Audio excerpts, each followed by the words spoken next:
चंपाकळी.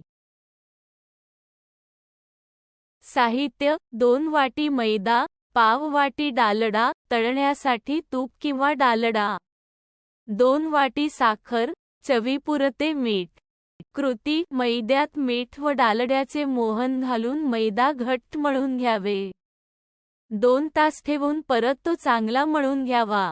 त्याच्या छोट्या छोट्या गोळ्या करून त्या गोळ्यांच्या पातळ पोळ्या लाटून घ्याव्यात. नंतर त्या पोळीला कडा न तुटणार अशा बेताने उभ्या चिरा पाडा.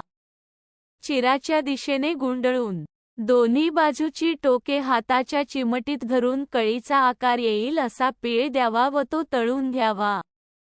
2 तारी पाक करून तळलेल्या चंपाकळी पाकातून काढा.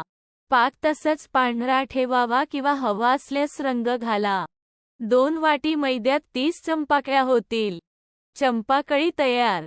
तुम्हाला आमच्या पाककृती आवडल्या असतील तर आमच्या चॅनलला नक्की सबस्क्राईब करा आणि नवीन आणि चविष्ट पाककृतींसाठी बेल आयकॉन दाबा आणि आपल्या मित्र मैत्रिणींशी शेअर करा.